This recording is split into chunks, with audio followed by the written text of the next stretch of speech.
тавдугаар ангид сурдаг. Би тавдугаар ангид сурдаг. Би тавдугаар ангид сурдаг. Би тавдугаар ангид сурдаг. Би тавдугаар ангид сурдаг.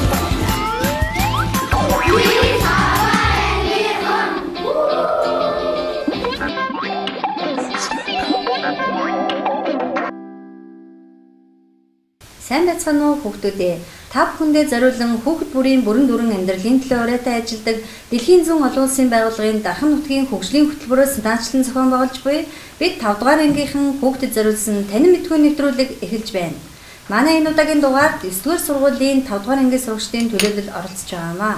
Манай нэвтрүүлгийн зорилго нь бага ангийн сурагчдын төсөөлөх, ургуулan бодох, зурж дүрслэх, бичиж зохиож найруулах зэрэг бүтээл сэтгэлгээний өгүүлбэрийг дэмжин хөгжүүлж тэдний үгийн баялаг нэмэгдүүлэн ярих чадварыг нь сайжруулахад оршиж байгаамаа. Ингээд хүүхдүүдээ үзэгч хүүхдүүдтэй өөрсдийгөө танилцуулаарай. Сайн байцгаана уу хүүхдүүдээ. Намайг 9-р сургуулийн 5-ын Б ангийн сурагч Сүндрэмаа гэдгийг. Сайн байцгаана уу хүүхдүүдээ. Намайг Бацүгийн Жанцсан давж идэг 5-ын А ангийн сурдаг. Сайн байцгаана уу хүүхдүүдээ. Би 5-ын Б ангийн сурагч Жагас сайхны намаас байна. Сайн байцгаана уу хүүхдүүдээ. Намайг 9-р сургуулийн 5-ын ангийн сурагч Санжи Мөнхөр гэдэг. Сайн байцгаана уу хүүхдүүдээ. Би 9-р сургуулийн 5-ын Б ангийн сурагч Сүхбаатарын Баяр Жанар. Сайн байцгаана уу хүүхдүүдээ. Намайг Инхтэй мэдшний гэдэг 5-ын А ангийн сурагч.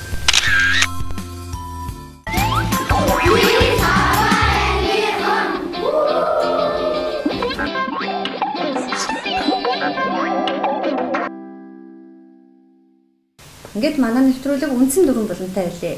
Эхний буланг маань Дэлхийн зүүн олон улсын байгууллагын ажилтан Солонгой эгч нь та бүхэнтэйгээ хамтарч явуулах юм аа.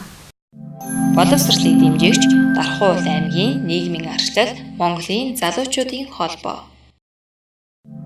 Боловсролыг дэмжигч номын ундраа. Ном бол хамгийн гоё бэлэг. Боловсролыг дэмжигч төмний гурил. Бүрх бүрийн мөнхийн хэрэглээ. За сайн байцгаана уу хүүхдүүдээ. Сайн. За та нарын нэвтрүүлгийнхаа зорилгыг мөн ямар болтойг мэдж байгаа юу? Мэдж байгаа. За тэгвэл ямар болон байдаг вэ? Хэний болон миний бодлоо. За энэ чи юу их вэ бүгдээрээ? Чөлөөтэй ярьсан. За яг үнэхээр ярьсан. За дараагийн болно. Хэл зүг тайлбарлана. За хэлцэг тайлбартай болсон бас байгаа тийм ээ. Яг үнэн зураг зурдаг. Гэтэ ямар зураг зурдаг лээ? Сонирхолтой садан. Яг үнэн сонирхолтой садан зурнаа зурдаг тийм ээ. За дараагийнхан. Үлгэрийг цааш нь үргэлжлүүлж ярих юм уу бичнэ. Яг үнэн бид нар зохиолж авдаг юм болон байж байгаа тийм ээ. За тэгвэл өнөөдөр миний та бүхэнтэй хамтдаа өнгөрүүлэх болон бол миний болоод болсон байгаа. За миний болоод болон бүгдээрээ хамтдаа хайр гэсэн сэдвийн дагуу ярилцгаална. Ганц сурахаар өвлийг өгөө бэлэг өгдөг.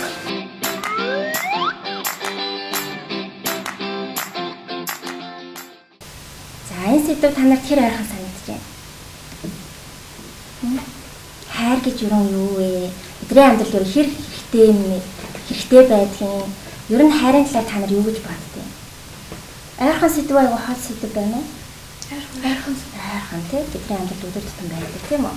За тэгвэл чинь та нараас нэг асуулт асууя.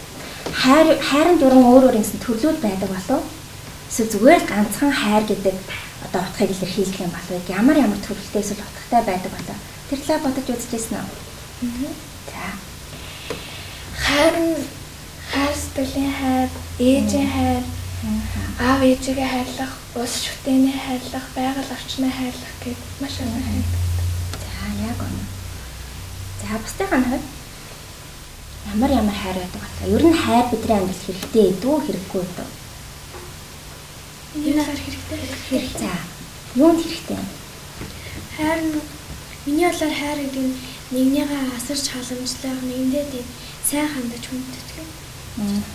Нэгнийг хүндлэх, эндээ бас халамж үзүүлэх зүйлийг хайр гэж нэрлэдэг байна. Тэгээ бас нэгнээсээ хоол яхад нэгнийгээс санах. Яг үнэ. Санах сэтгэл бас хайртай холбоотой тийм ээ.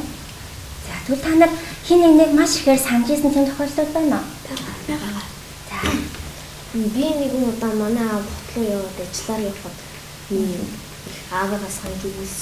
За яг тэр санах үед ямар мэдрэмж төрж байсан? Их ганцаараа ор хоосон мөцсөн юм шиг их аавыгаа үгүйс. Ялангуяа аав нар гэр бүл маш үүрэгтэй байдаг тийм ээ. Аав гэрт байхгүй болохоор хийцэнгүү хаасан тийм мэдрэмж төрдөг тийм үү? За тэгвэл аав гэдэг хүн гэртээ байхад бас сайхан мэдрэмж төрдөг. Тэгэхээр бид нэр хайртай хүмүүсээ санах энэ мэдрэмж бол бас хайрын нэг илэрхийлэл юм байна тийм ээ. За багшийн сонсч байсан нь болохоор хайрын дэм 3 төрлийн төрөл байдаг юм байна л да. Эхнийх нь хайр болохоор бидний хамгийн сайн мэд аав ээжийн хайр тийм ээ. Аав ээжийн хайр, ах дүүс нэг нэгнээ хайрлах, за найз нөхөд нэг нэгнээ хайрлах. Энэ хайрыг бол энийг бол нэг төрлийн хайр гэж нэрлэх юм. Ерөнхийдөө нэг төрлийн хайр байдаг. За дараагийнх нь нэг хайр нь болохоор эмэгтэй эрэгтэй хүмүүс нэг нэгнээ хайрладаг хайр гэж үүдэг тийм үү? За тэгвэл энэ хайрыг бас нэг төрлийн хайр нь бод тооцсон юм байна л да. Одоо аав ээжигээ хайрлах хайраас арай ондоо байдаг бахан тийм ээ. За тэгвэл 3 дахь төрлийн хайрыг нь болохоор хариу нэгтгэхгүй хайр гэж бас байдаг гинэ. Хин нэгнийг одоо хайрлцаа тий. Одоо зарим тохиолдолд хүмүүс авах болцол тавьдаг тийм үү? Чи надад хайртай юм болоо тий.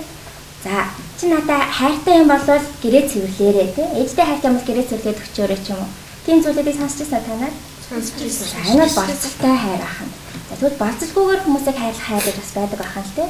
Хин нэгэн хүнд ямар ч болцол тавихгүйгээр хайрладаг. Ийм хайр бас байдаг ахна. За тэгэхээр юм 3 төрлийн хайр байдаг бай тийм үү? Ганц сурахаар өвлийн үгүй ав бэлэг өгдөг.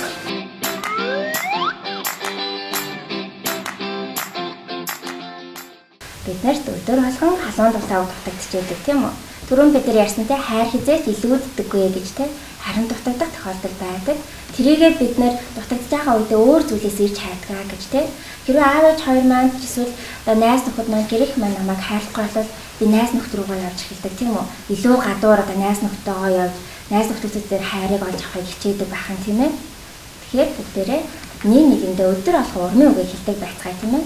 Найз нөхөдөө гэрээ хандаа хайртай хүмүүстэй хайртай гэдгийг илэрхийлсэн урмын сайхан үгсийг өргөж хэлдэг байцгаая төхөө. За ингээ манай өнөөдрийн миний болоод болон маань энэ хүрээд өндөрлөж байна. Хүн болгон гэр бүлдээ хайрыг түвэн амьдарцгаая.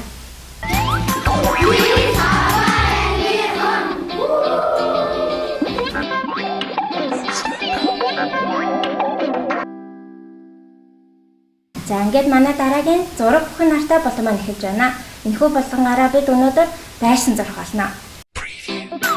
Ди том болоо зураг зурхыг мөрөөддөг.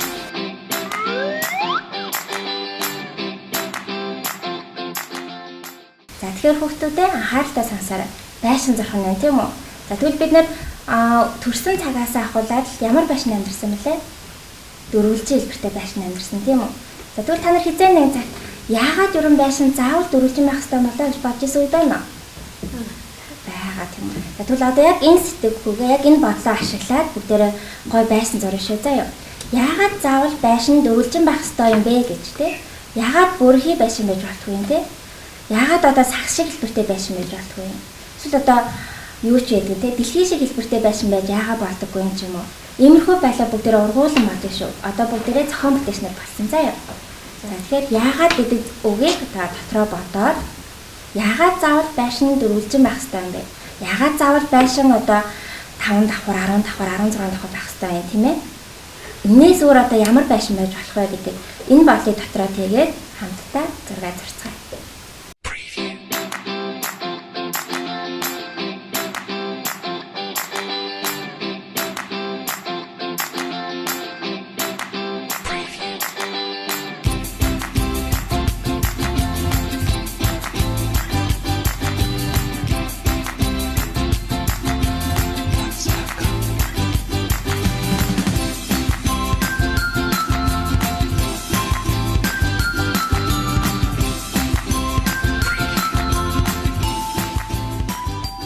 Ингээ бүгдээрээ хүүхдүүдэд зураг зурж байгаа хооронд дэлхийд дахинд ерөн зохион бүтээгч нар хэрхэн ямархуу төрлийн байшины загваруудыг гаргаж байгаа талаар сэхэн зураглыг үздэхээ.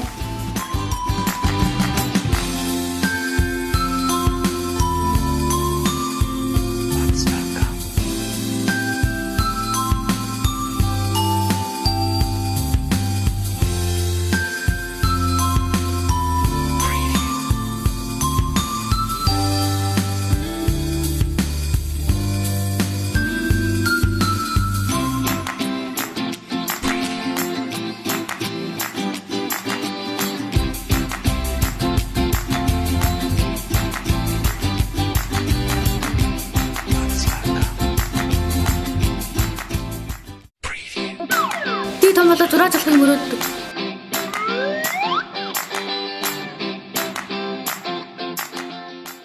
Би ийм байсан байсан. Яагаад ийм гурвалжин байсан бэ?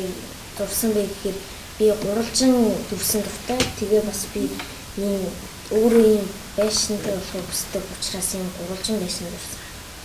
За, гурвалжин байшингийн ач холбогдлын талаар мэдэх үү? Ач холбогдолтой болов? Гурвалжин байшингийн ач холбогдол нь гурвалжин дүрсийн хамгийн орой хэсэг нь өндөрлөг учраас алсын зүйлийг харж байна. Би алимын спорттой байшин зурсан. Яагаад гэвэл би алимын доктортай. Тэгээд байгалыг тэр чигээр нь гаргасан. Тэгээд би дурталгаар алимны мөрөлдсөн. Ийм мөрөөдлийн байсан. Дотор нь манай гэр бүл бид нар аз жаргалтай байгаад төсөөлөн төрсөн. Би бол ийм байшин зурсан. Тэгээд энэ байшин бол одоо ихэнх хүмүүсийн амьдарч байгаа байшин. Тэгээд энэ бол миний мөрөөдлийн байшин. Дугуйтай гэсэн мөртлөө Монгол гэрийн хэлбэртэй.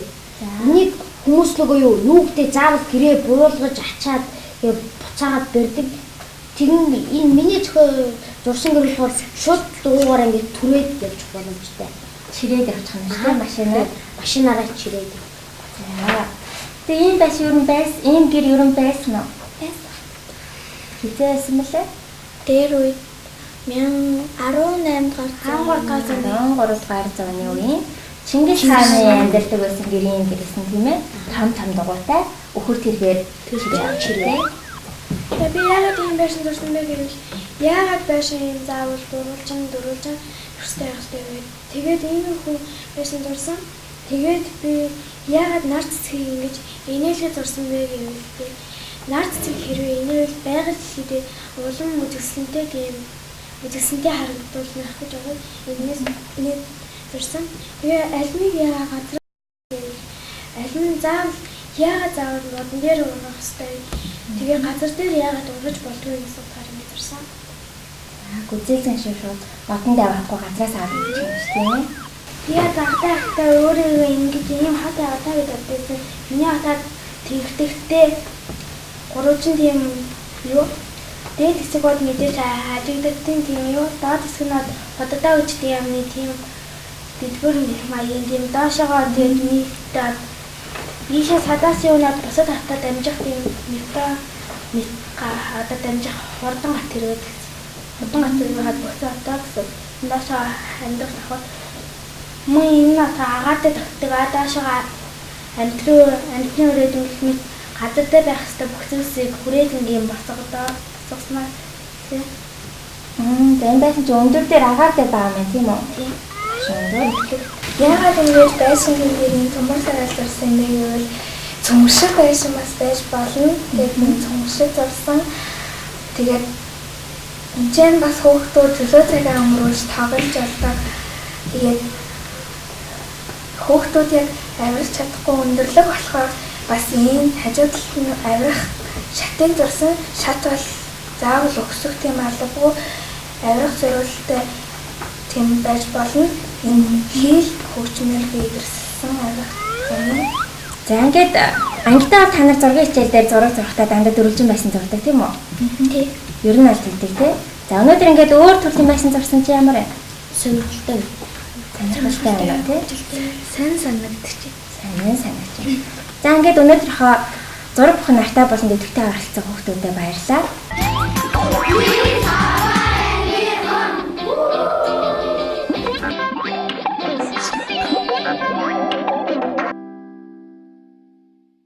Зураг бүхэн нартай болонтой хамт байсан үзэгч хүүхдүүдэд баярлалаа. Тэгээ та бүхэн бас гэртээ байшин ер нь яагаад заавал дөрвөлжин байх ёстой юм бэ? Энээс өөрөөр ямар төрлийн байшин болох талаар бодоод зураад үзээрэй. Ингээд дараагийн болон маань хөтлийн явуулнах юм аа баяр сайхан багшаагаа урьж байна.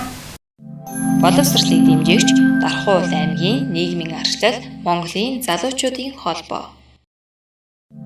Боловсролыг дэмжигч номын ундраа. Ном бол хамгийн гоё бэлэг. Боловсролыг дэмжигч Төмний гурил. Бүрх бүрийн мөнхийн хэрэглээ. За ингээд манай нэвтрүүлгийн дараагийн булан маань үгийн цаана үг бий гэсэн булан байгаа. Энэ булангаар ямар даалгавар үүсдэг вэ гэхээр багшийн зүгээс хэл зүг өгнө. Манай нэвтрүүлгийн зорилго хүүхдийн ярих, үгийн баялаг нэмэгдүүлэх гэсэн зорилготой байгаа шүү тийм ээ. Тэгэхээр бид нар бас тодорхой хэмжээгээр үгийн сангаа баяжуулж явах шаардлагатай байдаг. Тэгэхээр энэ удаагийн бидний ярилцах үг бол за гэвэл ёогүй. Энэ ямар утгатай үг вэ? Би том болоод яруу нарыг цацлахыг хүсдэг.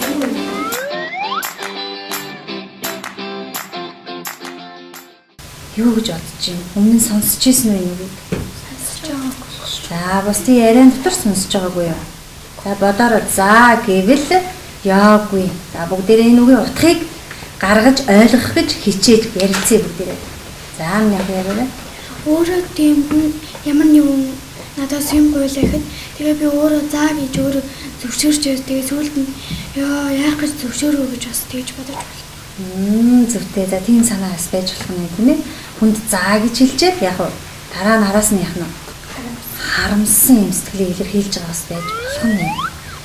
Нэгэнт хүнд амлсан хэлж би тэгнэ гэж амлаж баталсан зүйлийг өөрөө дараа нь үгүйсгэж биелүүлэхгүй байхыг нүгээр илэрхийлж байгаа гэж бодож шин тийм ээ. За өөр тэгээд ямарваа нэгэн ажилд явахдаа заа гэж хэлчихээд дараа нь тийшээ бас явах болов гэж бодоод залхуураад ёо гэж хэлэх юм. За ингэж хэлж байгааг бас илэрхийлж болж иж магадгүй тийм ээ. За чиний бодлоо. Миний бодлоор заа гэдэг нь хүнд одоо ямар юмыг амарсан биш. Зүгээр заа гэж хүн юм хийдэг заа гэж хүдээж авч байгаа хийж байгаа. Тэг хүдээж авахтаа яахгүй зөө гэж аваад яацгүй гэж ядаж байна да. За гэсэн юм дотроо жаа яазгүй бодолтой байгаа хүнийг тэгж хэлэх байх гэж бодож байна тийм ээ. хийж чадахгүй ажил хүн даалгахад заа гэж хэлээ. Заа гэж хэлээд бас хэцүү байдаг тийм ээ. Ихэнхдээ бол юу ч бодохгүйгээр заа гэж хэлчих бол маш яах вэ? Амархан. За тэгвэл хүнд заа гэж хэлчихэд хэлсэн үгэндээ эзэн байх хэрэгтэй. За гэвэл ёогүй гэдэг чинь одоо заал гэж хэлсэн бол дараад нь ямар нэгэн үгүйсгэж тэр үгүйсгэж зүйлэн тэр ажиллаа хийхгүй байх. За тийм утгатай гэж бодож байна тийм ээ. За тэгэхээр ерөөсөө заа гэж хэлээд маш амархан байдаг. Гэтэ нөгөө та нарын хэлснээр заа гэж хэлчихэд тэр үгээ биелүүлэхэд бас их бэрхшээлтэй хүнд үе бас байдаг тийм ээ. Хүнд байна. Тэгвэл бид нар заавал бэрхшээл саадыг давж байж л яг зорилгоо биелүүлэх ёстой. Тэрнийг би чадахгүй юм байна да. Энэ би угаасаа болохгүй хаа гэж бодоод л заа гэж хэлхээс айгаад ээж болох уу? Болохгүй. Зоригтойгоор заа гэж хэлэх ёстой. Хэлж явах хэрэгтэй. Тэгээ түүнийгээ биелүүлэхийн тулд яах ёстой вэ хөөе? Хичээх хэрэгтэй, судлах хэрэгтэй, хөдөлмөрлөх хэрэгтэй, бас сэтгэл гаргах хэрэгтэй. За тэгэхээр энэ үгний утгыг ерөнхийдөө та ойлгов. За тэгэхээр хүмүүсийн харилцаанд заа гэдэг үг бол маш чухал ач холбогдолтой. Заа гэдэг үгийг хүн хэлэхдээ яг бодож хэлэх ёстой. Тэр үгийг сонсон хүн бол миний хэлснийг зөвшөөрч байна гэж баярладаг. Тэгэхээр бас цаад хүнийхээ сэтгэлийг бодоод тийм ээ өөрийгөө бас яг цаад хүндээ муу үнэлэгдэхгүй тул заавал хэлсэндээ хүрч явах ёстой байна шүү гэдгийг энэ хэл зүгийн санаагаар бидэнд өвөг дээдс маань сургаж үлдээсэн байж штэ. Тэгэхээр та нар за манай Бата бол ерөөсөө заа гэвэл ёогүй хүндээ гэж ингэж магтж байгааг сонссноо. Сонсоогүй юу? Тэгвэл хэлсэн амдаа хүрдэг хүнийг монголчууд заа гэвэл ёогүй хүн гэж ингэж магтаж хэлдэг байсан юм шүү дээ. Би том болоод яруу нарыг цацлахыг хүсдэг.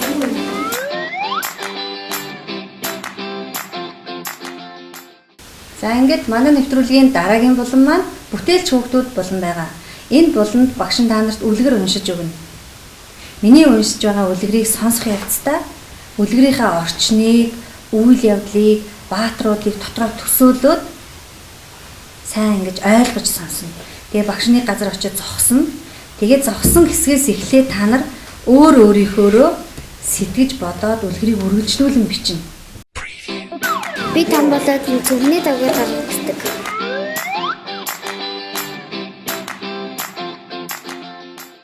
За багш та бүхэнд үлгэрээ уншиж өгье. Намгийн хааны охин гэдэг нэртэй үлгэр байгаа. Эртээ урдын цагт Европын Дайн гэдэг орны далайн ойролцооныг намаг байсан. Тэр намаг маш аюултай намаг гэж тэр нутгийг ярьдаг гинэ. Яагаад аюултай вэ гэхээр дээр нь гიშгсэн хэнийг ч болов татаж чангаагаад хүн улам ихээр ингээд эсэргүүцээ тийчлэх юм бол улам хүчтэйгээр ингээд сороод ингээд өөрлөгөө шингээгээд авчдаг тийм амар намаг байж гинэ тийм. За нэгэн өдөр тэр яг намгийн дэргэд болохоор эр эм хоёр өрвөл гэдэг нэртэй шувуу гэр бүлтэйгээ амьдардаг байсан гинэ намгийн хажууд. Нэгэн өдөр тэртээ алсаас 3 үсгэлэнтэй хун нисэн ирж явааг их өрвөл хараад нөгөө өрвөлдөө эмэж хэлсэн гинэ. Бушуу гараад хараарай. Тэр манай намаг руу чиглээд ирж байгаа 3 хүн ямар учиртай болоо. Ер нь манай намаг руу хүн өрөөсөө ирдэггүй шүү дээ. Энд хинч ирдэггүй гэж гайхаж хэлжтэй. Тэгсэн чинь тэд үнэхээр нисээр байгаад намгийн дэрэг дээрээ бууж гинэ 3 хүн. Гэтэл яг үнэн чанартай тэд хүн биш, жирийн хүн биш. Нисээр улсын хааны охид байсан гинэ. Тэр охидууд яасан гэхээр тэр алс хол нутгаас хунгийн өдөн нүмерэг дээр нүмрөөд тэгээд тэр намгийг зорж хідэн олон өдөр олон шөнөөр нисэж яваад ирсэн юм байна. Яах гэж ирсэн болоо гэхээр тэр нисээр улсын хаан тэр 3 охины аав нь бие нь маш хүн дээр өвдөөд ямар ч юмч отож тэдний түүнийг эдгэж чадхааргүй болсон юм.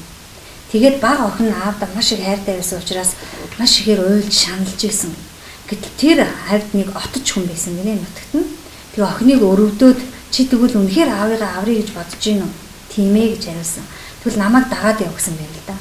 Тэгээ урд хонглоор дагуулж явсаар хагаад алт мөнгө эрдэнсээр дүүргэсэн тэр хайрцаг дотор юм хөвтөж байгаа нэг өвгөн хааны цогцын дэргэд авчирсан гэв.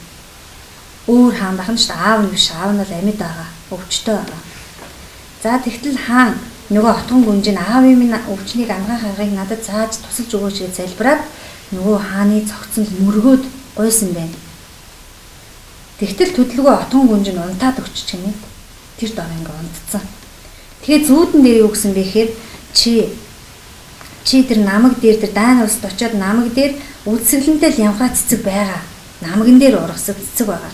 Тэрийг тасалж авчираад аавынхаа зүрхэн дээр тавьчих юм бол аав чинь идэгнэ гэж ингэж хэлхий зүүдэндээ зүүдлээс ирсэн байна. За сэрж ирээд газ гүйжчихэд нөгөө хоёр ихчтэй хэлээд 3 охинтой штэ хоёр ихчтэй хэлээд гуруулаа тэр намгийн зүг нисээд ирж байгаа байдал юм гинэ. За гэтэл нөгөө 3 охин чинь нисэж чадахгүй хүн юм чинь хунгийн далавч ингээд гарандаа зүүгээд дэвсэн чинь нисдэг болсон гинэ. Тэгээ ниссээр байгаад саяын намган дээр ингээд ирлээ. За ингээд энэ намагт тэр 3 охин хүрээд ирсэн. За одоо энэс хойш ямар үйл явдал болох вэ? Өөрсдөө үргэлжлүүлээд сэтгээд зохиогоороо өөрийгөө зохиолж болчихсон гэсэн бодоод.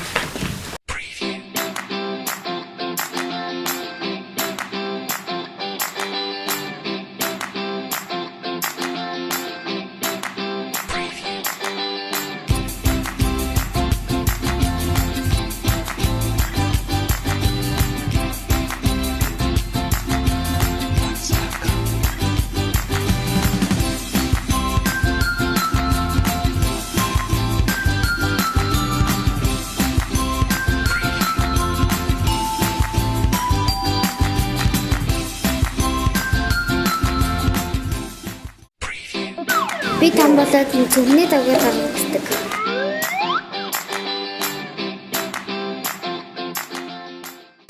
Хөтөлөө үлгэрээ бичиж дуусна уу? Дууссан. Одоо ингээд үзэгч найзуудтай өөрсдийн зохиосон үлгэрийн хувилбарыг уншиж үзье бүгд. Баг хүн жаалтаа маш их хайртай байсан учраас энэ намаг руу орон заавал аавыгаа аврна гэж бодоод байж байтал хаанаас ч юм бэ нэгэн ядуу ир гарч ирв. Тэгээд учир шалтгааныг хэлж тайлбарлаж өгөв. Баг охин ядуу ир анхны арцаар дурдталж тэр гэтэл ядуу ир би аваад ирээ гэд намаг руу орлоо. Ир лямхаа цэцгийг авч шидчихэд намаг руу сорогдон оров. Тэгээд баг охин тэр ядуу ирд хайртай байсан учраас шархан уйлжээ. Баг охин буцан хаанд төлөвгөө явж аавыгаа эдгэж амар сайхандаа жаргажээ. За нөгөө хайртай залуу нь яасан бэлээ? Намаг руу сорогдоо орсон. Тийм үү. Тэрийг эргүүлж авах боломж байсан болов? Харин Аавгаа эдгэсэн юм чинь аавыгаа тэгээд боломж байсан. байгаа тийм ээ. Аав нь хаан хүү юм чинь тэгээд яг буцаж очиод залуугийн аврах байх тийм ээ. За тэгвэл бүр гоё болох юм байна үлгэр тийм ээ. За унштай. Тэр гурав намгийг хэсэг хар зогсож байснаа хажуугийн модон дээр авирдаг хоёр өргөл шүү. Наад намаг руу ч орсонгүй хизээч амьд гарч ирж чаддаггүй гэв. Тэг үүнийг сонссон уран гүнж их л айдастай байв. Хамгийн баггүй намаг руу аавтай хайртай учраас намаг руу ороод линхуа цэцгийг авч хоёр эгчтэй өгчөөд өөрөө сорогдон алга болов. Хоёр эгч линхуа цэцгийг аван аавыгаа аюул төвчнөөс аварч нөгөө отхон гүнжийг аврахаар хэсэг хүмүүс илгээв. Отхон гүнжийг аврахад нэг хүн бас хааны нэг цэрэг намаг руу орж отхон гүнжийг гаргаж ирв. Тэгээд отхон гүнжтэйгээ бүгдээрээ амар сайхандаа жаргажээ. За гоё үлгэр болсон юм. Мундаг алдартай зохиолч идэг. Андерсны үлгэрүүдийг та нар уншдаг уу? Уншдаг. Тэгвэл энэ мундаг том зохиолч хүн энэ үлгэрээ яаж цааш нь үргэлжлүүлсэн бэ гэдгийг та нар сонирхож байна уу? Сонирхож байна. За тэгвэл багш нь цааш нь хаах нь ярьж өгье. За нөгөө намгийн цагт гуруулаа ирсэн тийм ээ. Тэгээ нөгөө хин энэ нам руу орж цэцэг авах вэ гэж аюултай нам руу гэж би энэс асуусан. Тэгэл хоёр их чинь дуугарч чадаагүй. Айгаад тэгээ нөгөө баг охин үнэхээр аавда хайртай байсан учраас намг руу орсон байна. Орохдоо та хоёр миний нүмергийг авч байгаарай. Тэгэхгүй бол нүмергээ алга болгочод буцаж нисэж нөгөө гэр орондоо очиж чадахгүй шүү дээ гэж хэлээд орсон. Гэтэл нөгөө охиныг оронгууд хоёр их чинь хорон санаатай ээжлээ. Тэгээ нүмергийг аваад нисээд явцсан. Чи одоо бидний аавс ирж чадахгүй. Манай хаан гурван охин халамжилдаг гэсэн бол одоо бид хоёрыг л халамжлана. Чи бол хасагдлаа гэж яагаад өгчлээ. За тэгтэл нөгөө ийм хоёр гүрүүл тэр аймаар зүйлийг хараад маш ихээр өрөвдсөн байна. Гэтэл охин ингээл орилол уйлал их хоёр ихчийн араас юу гуугаал тийм ээ. Өршөөл гуугаал намайг авраач гэдэл ингээд ашгарсаар байгаа далд орсон нөгөө татагдаад намаг руу. Тэгэл нөгөө намаг руу орж явсаар хагаад намгийн хаан гэдэг айлд хүрээд ирчихний намаг руу татагдчих ороод. Тэгээ тэнд ороод нөгөө бүх учраа хэлсэн байна л да. Тэгсэн намгийн аврал өрөв цайхан сэтгэлтэй хүн байсан бэ. Чиний авах гээд байгаа цэцэг чинь бол миний охин юм аа. Тэр би чамд охиноо өгч чадмааргүй л юм гэж хэлсэн байгаа. Тэгтэл яг охин үнэхээр сайхан сэтгэлтэй байсан учраас тэдний тонд 1-2 хонж өмжгтөө тэрийн намгийн хаанд мэдрүүлсэн юм л да. Тэгээ намгийн хаан охины сайхан сэтгэлийг үнэлээд за би тэгвэл чамд охиноо өгч явуулъя. Чи миний охиныг аваад яв гэж ингэж хэлсэн бэ. Тэгээ нөгөө охин чинь нөгөө намгийн хааны охиныг аваад явах гэхээр даалгавч нь байхгүй шүү. Нөгөө юуг нь аваад нүмерийг нь аваад явцсан. Нисэж чадахгүй. Гэтэл энэ хооронд юу болсон гэхээр нөгөө ийм хоёр гүрүүлгээд нэг баатар гарсан шүү дээ. Тэгээ тэр хоёрыг бас яасан. Та нар оролцуулж бичих хэрэгтэй байсан байхгүй. Би оролцож. Ааха. За тэгтэл нөгөө ийм хоёр гүрүүл маань нөгөө ангахаан хөөхөн том болоод ирэхийн үед нөгөө тэр ирсэн мессер оронд руу нисэж очсон байна л да. Тэгээ очиод нөгөө хааны ордноор сэмхэн ороод нөгөө хоёр ихчийнх нь авч явсан нүмергийг буцаагаад булгаалаад аваад ирсэн. Охин туслахаар. Гэтэл яагаад нөгөө хоёр ихч нь буцаж очиод бид гурав руу хортой муу санаатай хүн буудаад дүү маань ингээд өнгөрчлөө гэж хэлээ худлаа яриа очсон байна л да. Тэгтэл нөгөө хаанд улсын бүгд тэр хоёрт итгэцсэн байсан байна. За тэгээ нөгөө ийм хоёр гөрүүл чи нөгөө нүмергийн юу намаг дээр хаянгууд нөгөө охин нүмергөө аваад тэгээ нөгөө намгийн хааныхаа охинтой цог нисэж очиод аавыгаа аварсан. Тэгээ тэнд нөгөө хоёр муу зүйл хийсэн хоёр их чинь яасан бол яаж төгссөн бол Дүүгээс уучлалдах байсан би.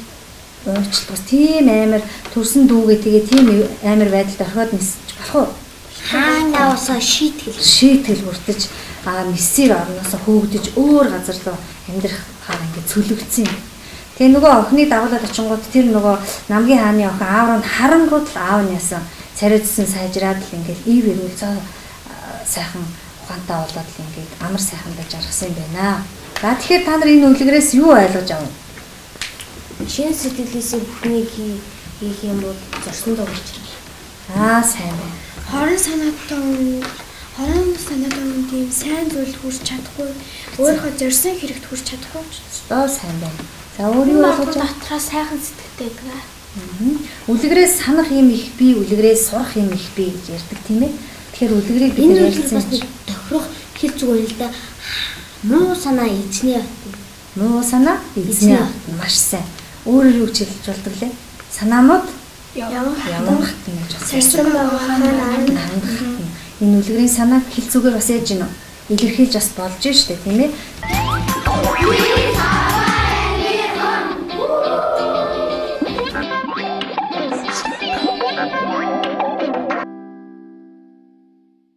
За ингээд нэвтрүүлэгт маань амжилтаа оролцсон хүүхдүүдэд баярлалаа. Ингээд манай нэвтрүүлгийг санаачлан зохион байгуулагч байгууллага ямар байгууллага вэ хүүхдүүдээ? Дэлхийн зүүн олон улсын байгууллагын Дархан нутгийн хөгжлийн хөтөлбөрийн ах эгч нараас нь та нарт зориулаад энэ бэлгийг явуулсан байна.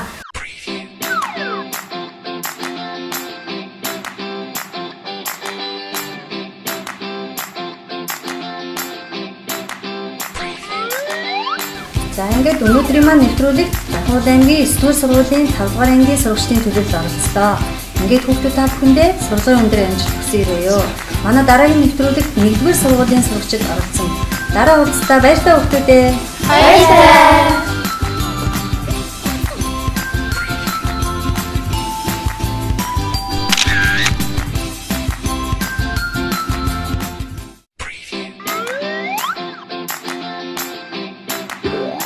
Би 5 дахь ангид сурдаг.